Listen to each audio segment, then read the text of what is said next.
Morning, ladies. It's a beautiful sunny Sunday. I don't even know if it's still morning. It may be still morning here in the southwest of England. I hope the weather is lovely wherever you are. I'm Stephanie. I am your coach, curator of the Women Who Don't Drink group, which is a group for women that want to change their relationship with alcohol. Now, that might be that you want to give up completely. Maybe you just want to take a break, or maybe you want to reduce. It's entirely up to you. All I care about is that your life works for you and you feel healthy and happy. And we, as ladies that are doing alcohol-free days, know that the more alcohol-free days you have, the happier you're going to feel. Hi Sue, hope you're well. So today I'm going to be talking a bit about guilt and shame. So guilt and shame is something that comes up a lot for lots of people anyway, and there's two different sides to it that I'm going to talk about in terms of you ladies. So let's talk about the guilt and shame associated with when you do drink. Let's talk about that one first. So sometimes what can happen is, whether we're trying to reduce our drinking or whether we're taking a break or whether we've stopped, it doesn't really matter. We drink. Maybe we drink too much, and then afterwards we feel incredible guilt and shame, almost excruciating.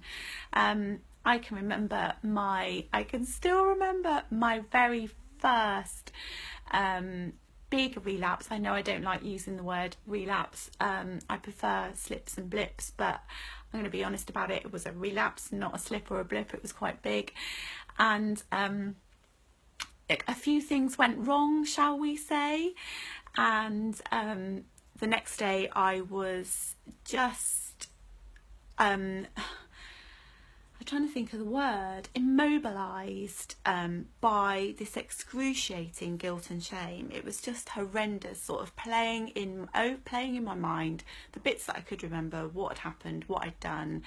And because I'd been doing so well, I think it had been a couple of years, and life had been good, and I'd been making good decisions, and I'd been feeling so good. It was those extremes. So my life had, gone from being sort of in charge and feeling good and clarity, you know what I mean, ladies, that clarity of thought and feeling good about yourself, to wow, the other end of the spectrum and just feeling like nothing and feeling really low.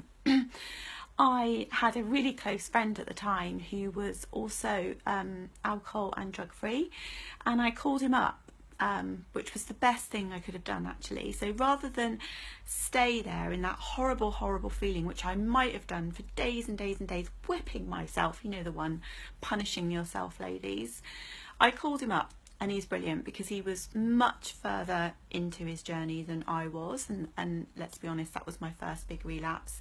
And he was really clear with me. He was, okay, right, stop feeling sorry for yourself. You're going to have a day in bed feeling like shit, and then you need to get up and sort yourself out, drink some water and eat some healthy food, and tomorrow you start again. You can't change it. Figure out what happened and just move on. It was like that, very straight talking. And I was like, right, okay, yeah, okay. So what I would say to you ladies is, if this is something that you do, that when you do drink for whatever reason, or you drink a bit too much, and then you get into the cycle of guilt and shame afterwards, I would have a really serious conversation with yourself about that, about really time limiting it. And you'll see lots of ladies in this group giving you this advice as well, about not staying in that negative emotion, because it's like you're punishing yourself. Well, you are, that's what you're doing. So you're mentally giving yourself a hard time, and that's a really, really horrible place to be. And let's be honest about this, most people are not going to feel the same about that event. It's just you that's doing it to yourself. The other thing is, it's happened. You can't change it, but what you can change is what happens next. So you can put a stop to that. You can say to yourself, okay, I'm going to feel shit for the day or for the next hour, and then I'm going to make some nice food, and I'm going to go to bed, and I'm going to start again tomorrow. Hi Janice. I definitely wouldn't allow yourself to stay there more than one day. And if it hasn't been that big an incident, I would even argue to nip it in the bud within an hour or 30 minutes, you know, when you notice it. There is no need. How you think affects how you feel, affects your behaviour. So if you're staying in this horrible negative emotion, it's just going to affect everything, and it's going to stop you from moving forward. And ultimately that's what you want to do. That's why you're here. You're here because you want your life to be different. Okay, so just, you know, if you do the guilt and shame thing after a blip or a slip, or just because of your drinking, whatever reason, then nip it in the bud as quickly as you can. You know, be in the now. So that's in the past. You can't change the past. But what can I do today differently? That's the thing. So when you're feeling a bit better, maybe a few days later. So for instance, you know, after my big relapse, I really sat down and had a thought about, you know, why did that happen? It was so like going from 0 to 100. You know, what was that all about? And then I looked at it and I realised that actually I had a lot going on. You know, there was a lot going on in my life. I was really, really tired. I just had an incredibly difficult week, and I hadn't given myself credit for that, and then found myself in a situation where I was surrounded by alcohol and drinkers. So it was really easy for me to drink, and then found myself in numerous other situations. You know, alcohol is the gateway, and it just went on from there, really. So what I learned from that was it was like, okay, don't be complacent, pay attention, and give myself credit when my life is difficult, and cut myself some slack and do some nice things for me, rather than get blindsided and find myself in a situation I don't want to be. Okay, so that's the guilt and shame attached to those incidents with drinking. But then there's the guilt and shame attached to life stuff, isn't there? So that's bigger, and maybe isn't a part of your drinking, maybe it is, I don't know, or maybe you've stopped drinking but actually this is something you still struggle with.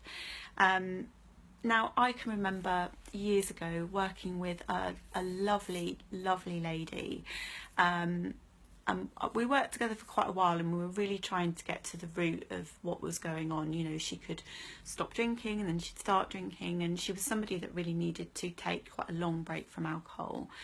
And when we got to the root of it, she had been through a divorce about 10 years before, and she felt that the reason why the divorce happened was because of her. You know, she'd fallen out of love with her husband, and she'd instigated that, and that's why the divorce happened.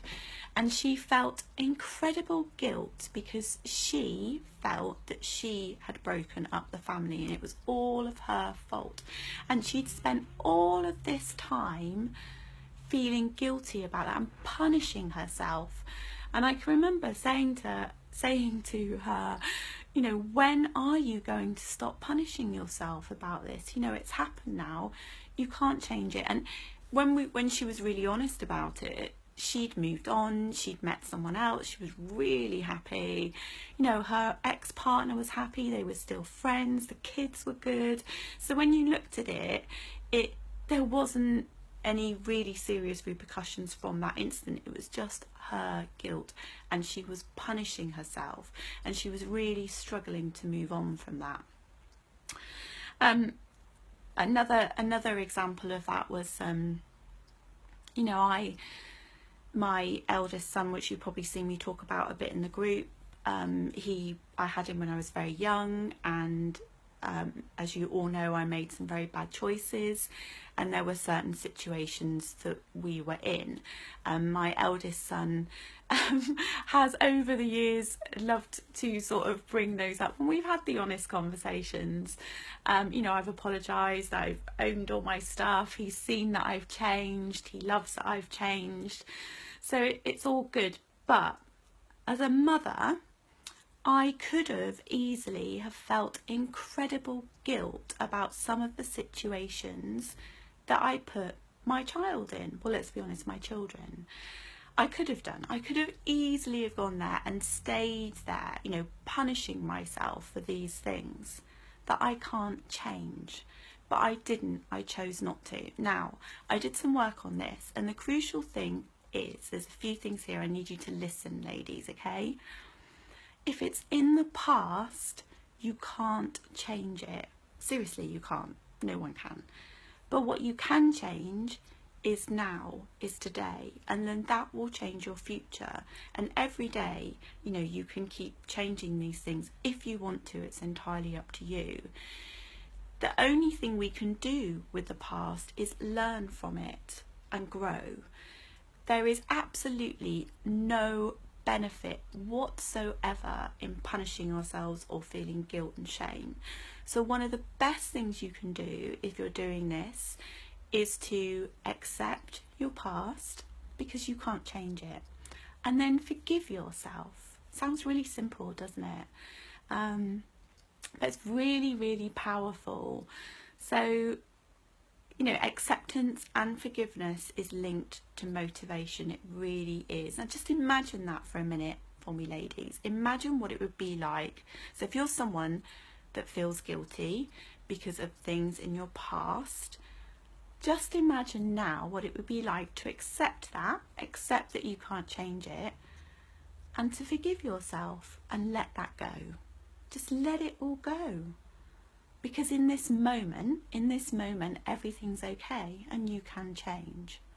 I hope that makes sense. So that they're the key bits really at the end. If you struggle with that, then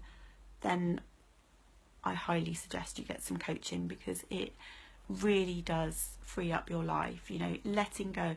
If you feel big negative emotions for a lot of your time, getting some coaching will really help to let go of those big negative emotions and then move forward. It's just like, it's like putting down a horrible heavy backpack that you've been carrying around with you. It just feels amazing to let it all go.